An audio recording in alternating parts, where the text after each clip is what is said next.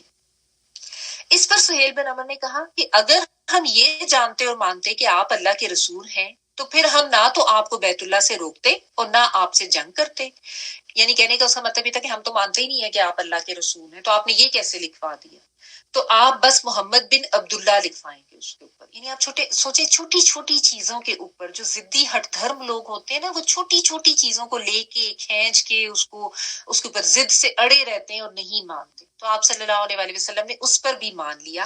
آپ نے فرمایا کہ میں اللہ کا رسول تو ہوں اگرچہ تم اس کو جھٹلاؤ. ٹھیک ہے, یعنی سچ آپ نے بول دیا کہ ہے تو حقیقت یہی ہے, چاہے تم نہیں مانتے, چاہے جھٹلاتے ہو, تم جھٹلاتے رہو, لیکن اصل حقیقت تو یہی ہے. لیکن آپ نے حکمت کے تحت اس کو بھی مان لیا. یعنی آپ صلی اللہ علیہ وسلم کو اللہ کی طرف سے مدد اور اپنی کامیابی کا اتنا یقین تھا نا کہ آپ نے کہا ٹھیک ہے. پھر حضرت علی رضی اللہ تعالیٰ عنہ کو حکم دیا کہ اس جملے کو مٹا دو, یعنی محمد بن عبداللہ لکھ دو اور محمد رسول اللہ جو ہے اس کو مٹا دو. حضرت علی رضی اللہ تعالیٰ عنہ نے اس کو مٹانا گوارا نہیں کیا. انہوں نے یعنی ان کو اچھا ہی نہیں لگا کہ میں محمد جو ہے وہ اللہ کے رسول ہے, محمد رسول اللہ, اس کو میں مٹاؤں. اور انہوں نے کہا میں تو یہ نہیں کروں گا, کیونکہ ظاہر اندر دیکھیں نا ایک وہ تکلیف اور غم اور غصہ تو مسلمانوں کو ہے نا.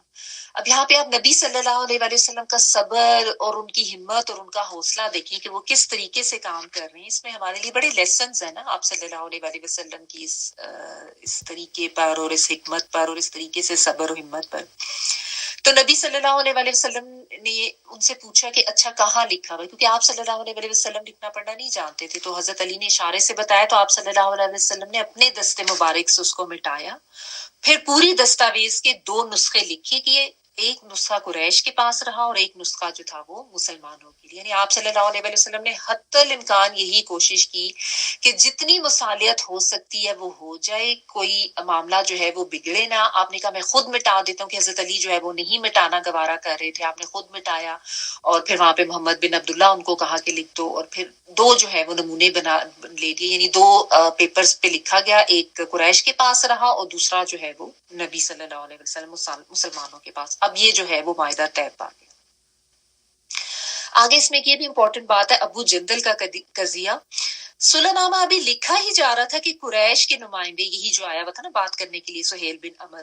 اچھا اس کو امر پڑھنا ہے, یہ لکھ رہا تو امر آگے واؤ بھی ہوتا ہے, یہ امرو نہیں ہوتا, امر پڑھا جاتا ہے. ٹھیک ہے, کہ ان کے صاحبزادے ابو جندل یہ مسلمان ہو چکے تھے. یہ بیڑیاں گھسیٹتے ہوئے پہنچے. بیڑیاں کیوں گھسیٹتے ہوئے پہنچے؟ کیونکہ یہ جو دونوں بھائی مسلمان ہو گئے تھے نا, ایک یہ اور ایک ان کے بھائی تھے عبداللہ بن سہیل, دونوں کو جو ہے نا باپ نے, یعنی یہ سہیل بن عمر نے قید کر کے رکھا ہوا تھا بیڑیاں ڈال کے, کیونکہ وہ تو یہ کہتے تھے نا کہ یہ تو گمراہ ہو گئے اور یہ کیا ان کو ہو گیا. تو اس نے باقاعدہ ان کو نا قید کر کے بیڑیاں ڈال کے رکھا ہوا تھا. اب کسی طرح سے ابو جندل جو ہے وہ وہاں سے فرار ہونے میں کامیاب ہو گئے. ظاہر باپ آلریڈی گھر پہ نہیں تھا, ادھر آیا ہوا تھا. اب وہ کس طرح سے, اب اس سچویشن کو بھی نا آپ میں چاہوں گی تھوڑا سا امیجن کریں کہ اس میں بھی کتنا دکھ اور تکلیف کا یہ معاملہ تھا کہ وہ بیڑیاں گھسیٹتے ہوئے پہنچے. سہیل نے ان کی واپسی کا مطالبہ کر دیا. نبی صلی اللہ علیہ وسلم نے فرمایا کہ ابھی تو یہ نوشتہ مکمل ہی نہیں ہوا, یعنی ابھی تو ہم کانٹیکٹ کر رہے ہیں, کیونکہ کانٹیکٹ یہی تھا نا کہ اگر قریش سے کوئی ان کے پاس آئے گا تو اس کو واپس کر دیا جائے گا. سہیل نے کہا ٹھیک ہے میں آپ سے صلح ہی نہیں کرتا. کہ دیکھیں وہ تو بہانے کی تلاش میں تھے نا وہ لوگ, کہ بس کہیں سے لڑائی جھگڑے کا موقع ملے اور صلح نہ ہو, جنگ ہو جائے. ٹھیک ہے, وہ تو ان کے تو اتنی ایکسپیکٹیشن تھی نہیں کہ یہ اتنی ناانصافانہ ہماری غیر منصفانہ ہماری جو شرائط ہیں یہ مان لی جائیں گی. لیکن آپ صلی اللہ علیہ وسلم تو ظاہر ہے اللہ تعالیٰ کی گائیڈنس سے کام کرتے تھے نا, اللہ تعالیٰ کی طرف سے آپ کو یہ گائیڈ کیا گیا. تو جب اس نے اس طریقے سے تھوڑا سا اڑا, حالانکہ اپنا بیٹا ہے اور اس پہ وہ اتنا ظلم کر رہا تھا, تو اس نے کہا کہ ٹھیک ہے پھر رہنے دے، ہم کانٹریکٹ کرتے ہی نہیں، ہم کوئی صلح نہیں کر رہے آپ سے. آپ صلی اللہ علیہ وآلہ وسلم نے فرمایا کہ اچھا تم ابو جندل کو میری خاطر چھوڑ دو. تو اس نے کہا کہ یہ بھی نہیں ہو سکتا. اب آپ دیکھیں کہ صحابہ کرام کا ایک طرف رویہ دیکھیں کہ کیسے نبی صلی اللہ علیہ وآلہ وسلم کی بات جس میں جان بھی جاری ہوتی تھی اس پہ لبیک کرتے تھے. اور یہاں پہ یہ چونکہ یہ ابھی تو یہ کفر پہ تھے نا، بعد میں اسلام لائے تھے، تو اس نے کہا کہ نہیں میں تو یہ بھی نہیں کروں گا. یعنی اتنا ہٹ دھرمی کا رویہ تھا. پھر سہیل نے ابو جندل کو مارا بھی. ابو جندل نے چیخ کر مسلمانوں کو کہا کہ مسلمانوں کیا میں مشرکین کی طرف واپس لوٹا دیا جاؤں گا کہ وہ مجھے میرے دین سے فتنے میں ڈالیں. یہ بڑا جذباتی منظر تھا، اور اس میں صحابہ کرام کو اپنے اوپر نا یعنی کنٹرول کرنا بھی مشکل ہو رہا تھا، اپنے جذبات پہ، اپنے غصے پہ.